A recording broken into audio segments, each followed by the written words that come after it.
নমস্কার বন্ধুরা, আমরা রায়ার পেজের আবার আজকের দিনে একটা ছোট্ট মিনি ব্লগ নিয়ে আপনাদের সামনে উপস্থিত হলাম। দেখুন বাইরেটা কি বৃষ্টি পড়ছে না। এখন বাজছে জানেন কত? রাত্রিবেলা 12:30। বাইরে দেখুন গভীর অন্ধকার আর ঝমঝম করে বৃষ্টি পড়ছে। ততই বাজ পড়ছে, তত মেঘ ডাকছে, তত বিদ্যুৎও চমকাচ্ছে। আমার ঘরের মধ্যে থেকেই গাটা যেন শিউরে উঠছে। যথারীতি আজকে সকালে যে আপনাদের একটা ডেইলি ব্লগ শেয়ার করেছিলাম, ওখানে তো আপনাদের বলেইছিলাম না, দাসবাবু আজ বাড়ি আসছে। মানে দাসবাবু মানে মনোদীপ্তা, আমার হাজব্যান্ড, ও আজ বাড়ি আসছে। ট্রেনটা জানেন তো অনেক লেটে চলছে। যদি ঠিক সময়ে চলতো তাহলে হয়তো 1টা-1:30টার মধ্যেও বাড়িই পৌঁছে যেত।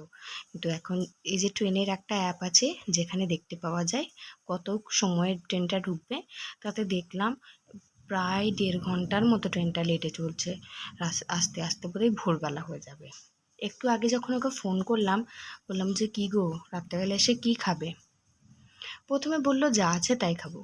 তারপরে যখন বললাম যেখানে এখানে যেন খুব বৃষ্টি পড়ছে, স্টেশনে নেমে একটা গাড়ি বুক করে তারপরে এসো, খুব একটা ওয়েদার ভালো নয়, তখনই বলল তাহলে ছেড়ে দাও, একটা একটু না ভালো করে চাউমিন বানিয়ে দাও না, বেশি ঝামেলা করবে না, কিচ্ছু দেবে না, ডিমও দেবে না, শুধু সিম্পল পেঁয়াজ দিয়ে আর একটু গাজর থাকলে গাজর আর ক্যাপসিকাম দিয়ে সিম্পল একটু চাউ বানিয়ে দাও, আমি ওটা খাবো। এতদিন পর বাড়ি আসছে। আমি তো আগেই বলেছি, দাসবাবুর ইচ্ছাটা আমার কাছে একটু বেশি প্রাধান্য পায়। যেই মাত্র বলা সেই মাত্র কাজ শুরু।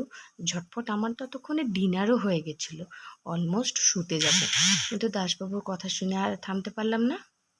ব্যাস ঝটপট 2 প্যাকেট চাও ওর মতনই বানালাম। যদি খাই ভালো, নাহলে কাল সকালে খেয়ে নেবে ব্রেকফাস্টে। যতই হোক ডিমান্ড বলে কথা না। এই দেখুন, একটা কড়াইয়ের মধ্যে বেশি লেট করলাম না, জাস্ট গ্যাসের মধ্যে কড়াইটা একদিকে বসিয়ে অন্যদিকে সবজিগুলো কাটতে শুরু করলাম, তাহলে বেশিক্ষণ সময় লাগবে না। দেখুন সবজির মধ্যে দিয়েছে গাজর, বিনস, পেঁয়াজ, ক্যাপসিকাম। একদিকে ভাজা ভাজা হচ্ছিল আর একদিকে আমি সবজি কাটছিলাম। অন্যদিকে একটা সসপ্যানের মধ্যে 2 প্যাকেট চাউ নিয়ে ওটাকে আমি সেদ্ধ করতে দিয়েছিলাম। যখন চাউটা সেদ্ধ করি তখন একটু নুন আর একটু তেল দিয়েছিলাম, তাহলে কি হয়, চাউটা মানে ঝুরঝুরিভাবে সেদ্ধ হয়, একে অপরের সাথে লাগে না। অন্যদিকে ভাজাটাও হয়ে গেছে, চাউটাও জল ঝরানো হয়ে গেছে। একদম সিম্পল, জল ঝরানো চাউটা ভাজার মধ্যে দিয়ে দিলাম। নুনটা একটু কম দিই, কারণ কি জানেন তো, ওই ভিনিগার দিই, সোয়া সস দিই, প্রত্যেকটার মধ্যে একটু একটু নুন থাকে। ব্যাস ওপর থেকে একটু ভিনিগার, একটু সোয়া সস, একটু টমেটো সস আর কাঁচা লঙ্কাটা আমি শেষে দিই, দিয়ে নাড়িয়ে নিলাম। একদিকে চাও রেডি আর আমার দাসবাবুর পছন্দের রসগোল্লাও রেডি। ব্লগটা কেমন লাগলো জানাতে ভুলবেন না। ভালো লাগলে ছোট্ট করে একটা লাইক, কমেন্ট, শেয়ার করে দেবেন। আজকের মতো গুড নাইট।